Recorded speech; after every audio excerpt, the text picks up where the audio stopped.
자기 확신을 가져라. 콜럼버스는 신대륙 발견으로 인해 역사적 인물의 반열에 올랐지만 한편으로는 황당무계하고 공상적인 인간으로 평가받기도 한다. 주목할 점은 그가 자기 확신의 대가였다는 것이다. 스스로를 믿지 않는 사람에게 자유란 없다를 대변하는 인물이 카사노바였다면 콜럼버스는 스스로를 믿지 않는 사람에게 신대륙 발견이라는 놀라운 일은 결코 일어날 수 없다는 말로 유명하다. 콜럼버스는 자기 확신의 대가였다. 모두가 노라고 할 때 혼자서 예스라고 했던 인물이 바로 그이다. 사실 콜럼버스에 대한 역사적 평가는 극과 극을 달린다. 당시 수치상의 계산법에 따르면 그가 계획한 항로는 무모하기 그지없었다. 하지만 그는 단 한 번도 자신의 계산이 틀렸다고 생각한 적이 없다. 그런 끊임없는 자기 확신이 그로 하여금 신대륙을 발견할 수 있게 했다. 그는 봉건주의 시대 가난한 서민의 아들로 태어났으며 정확한 혈통조차 알려지지 않았다. 이유인즉슨 그가 그것을 가능한 감추려고 했기 때문이다. 그는 혈통 때문에 주눅들기 싫어했고 계급을 떠나 대등한 입장에서 자신의 목표를 실현하고자 했다. 그래서 호시탐탐 신분 상승의 기회를 노리며 야망을 키웠다. 그의 부모는 몇 차례 장사에 실패해 생활고에 허덕였다. 그래서 아주 궁핍했다. 그로 인해 그는 제대로 된 교육을 거의 받지 못했다. 이에 일부 역사가들은 그가 아주 허술한 지식을 습득했다고 주장하기도 한다. 공부보다는 생계를 잇는 일에 어린 시절을 쏟아부어야 했기 때문이다. 사실 그는 어린 나이에 빚더미에 올라앉은 아버지를 대신해 빚보증을 서기도 했다. 그때부터 그는 바다를 개척하고 가능한 높은 곳에 오르고자 하는 꿈을 키웠다. 그것만이 그의 유일한 도피처였고 희망이었기 때문이다. 결국 그는 항구 도시 리스본에서 자신의 꿈과 미래를 찾았다.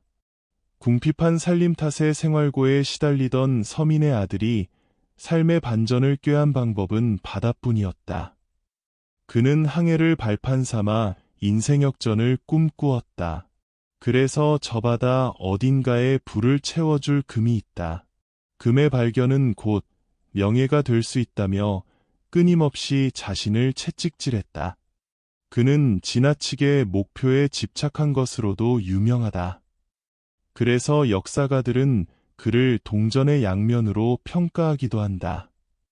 한쪽은 과대망상가로 다른 한쪽은 그런 열망이 있었기에 신대륙 발견이 가능했다는 진취적인 인물로 그를 평가한다. 그는 자신만의 세계에 갇힌 몽상가이기도 했다. 신대륙을 발견하게 만든 위대한 오류 역시 거기서 비롯되었다. 그가 세운 계획을 수학자들이 모두 반대했지만 그는 끝내 고집을 꺾지 않았다. 오히려 누군가가 틀렸다고 할수록 자신의 계획에 대해서 확신을 가졌다. 누군가의 말 맞다나 그가 과대망상가일 수도 있다. 그러나 자꾸 주변의 말에 흔들리는 사람들에게 그는 이렇게 말한다. 누군가의 말이 맞을 수도 있다. 하지만 어차피 그들도 모두 가보지 않은 길이다. 그렇다면 주변의 의견이나 생각보다는 자기 자신을 믿고 따라야 한다. 일단 목표를 세웠으면 거기에 몰입하라. 결과는 누구도 알 수 없는 나중의 일이다. 그가 주변의 반대를 무릅쓰고 신대륙 항해에 나선 것은 1492년이었다. 그는 새로운 항로의 발견을 통해 신분 상승의 기회를 꿈꾸었기 때문이다. 그것이 그의 인생의 유일한 목표였고 비전이었다. 젊은 시절 그가 꿈꾼 신분 상승은 현재의 누군가가 바라는 성공의 또 다른 말이기도 하다. 그는 비록 다른 사람들이 반대하더라도 스스로 확신을 가져야 한다고 말했다. 내 계획을 들은 사람들은 이구동성으로 나를 우스꽝스럽다고 말했다. 사실 나 자신도 걱정이 되었지만 내 계획이 실현될 것이라 믿었으며 지금도 확신하고 있다. 그는 일단 목표를 세우면 절대 한눈을 팔지 않고 목표에 집중한 것으로 유명하다.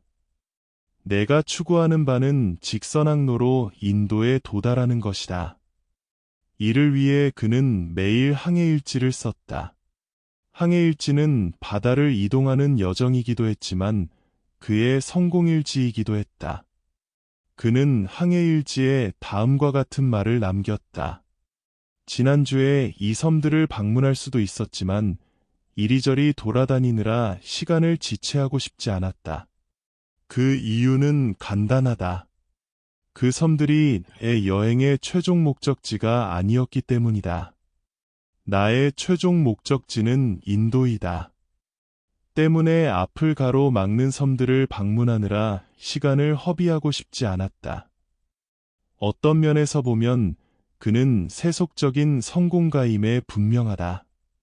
끊임없이 부자가 되기를 열망했고 신분 상승을 꿈꾸었기 때문이다. 신대륙 발견 역시 그런 열망에서 비롯되었다. 그의 꿈은 신분 상승이었다. 그래서 험난한 파도를 넘어 바다로 나갔다. 이런 그를 그저 그런 속물이라고만 단정할 수 있을까? 자본주의 시대는 부가 곧 성공의 지표이다. 콜럼버스가 요즘 태어났다면 아마 그는 큰 부자가 되었을 것이다. 큰 돈을 벌겠다는 사람들을 더 이상 속물이라고 하지 않는 시대이다. 속물도 시대에 따라 변한다. 중요한 것은 바로 그것이다. 지금 당신은 꿈을 이루기 위해 직선항로를 달리고 있는가? 아니면 여전히 한눈을 팔고 있는가? 콜럼버스를 더 이상 속물이라고 할 수 없는 이유가 바로 여기 있다.